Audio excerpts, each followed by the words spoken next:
Hi, I'm Kevin, And I'm Amanda. and we are serving up All that jam.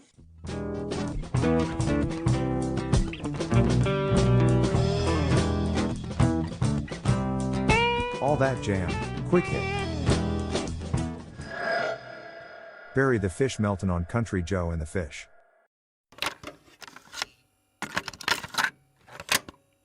Do you want to walk us through a little bit how you and Joe first got together? Well, he telephoned me and said, "I hear you're a good guitar player, and I was wondering if you'd come play on my recording that I'm doing for my talking issue of my music magazine, Rag Baby Magazine." And I met him.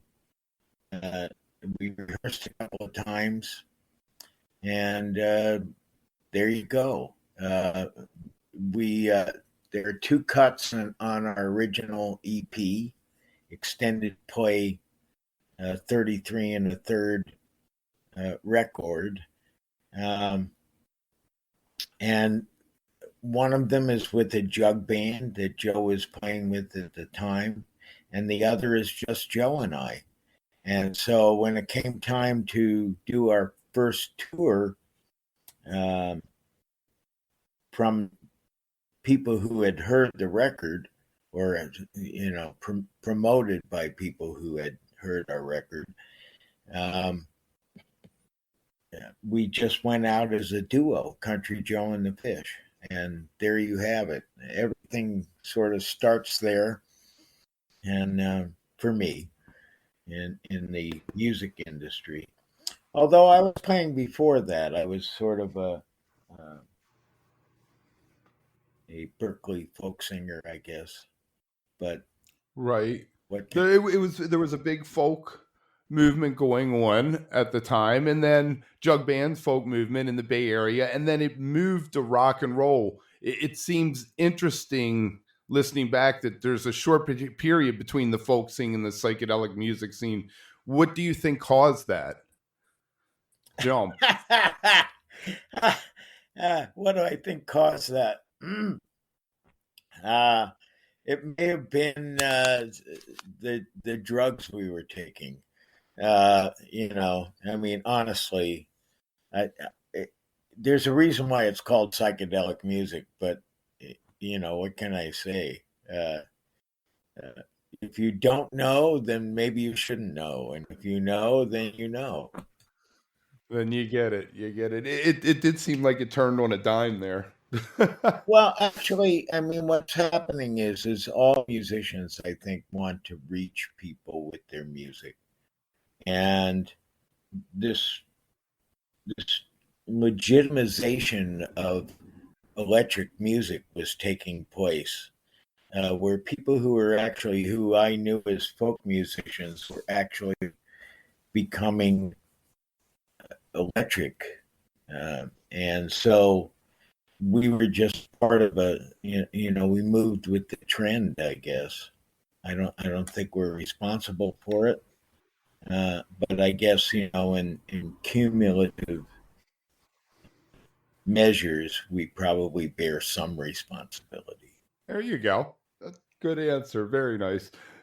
Another remnant of the folk scene for me, folk festivals were huge back in the day, so to speak. They were. And then all of a sudden you had like Monterey and Woodstock. It seemed to be an outgrowth of that. Did you find similarities playing at both of those things, or going to a folk festival versus a rock festival? Well, of course, we played at folk festivals. I mean, the earliest versions of the band. And then Monterey was called a pop festival, not a folk festival. And I'll point out to you that they had performers like Ravi Shankar there. There was a little duo there called Simon and Garfunkel that sang at Monterey Pop. So, we overlook the non-electric parts in favor of Jimi Hendrix or whomever. But right. One of my favorite things is that Laura Nero played there. I just love her songwriting and her voice and everything. And I think she got put in between two rock groups, which is not the place that you stick her. It makes sense to me. No, actually,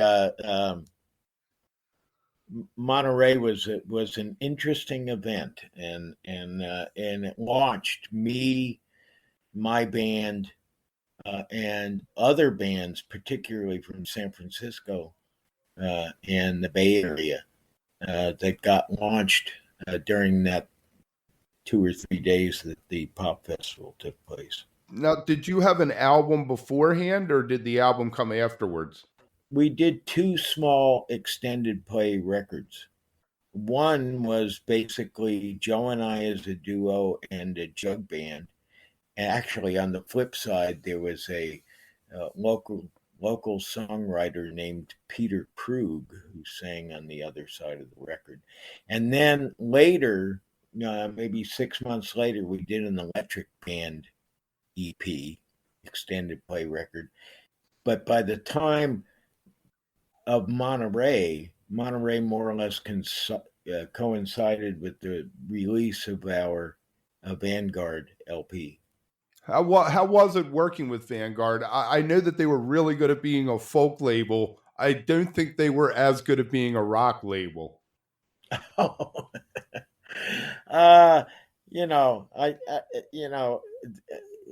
The Solomon brothers are now gone, and I will not speak ill of the deceased. But, and they were well-intentioned. They certainly were willing to let us explore whatever political ground we wished to explore. And that was a great relief. And not everyone was willing to do that. So in that sense, we couldn't have found a better record label. In terms of pop promotion and sort of competing, I guess, although competition is not exactly a word I appreciate when talking about music, but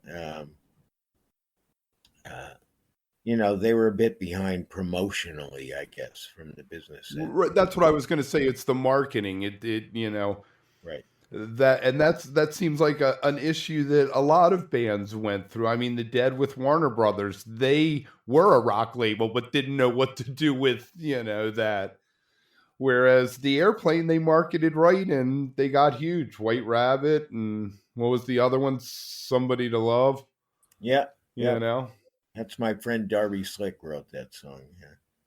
Yeah. Yes. So you had mentioned about political. There political edge to your songwriting. Is that something that was conscious, or is that just where you guys were? You were ready to yell at the system. We were a Berkeley band. And Berkeley is,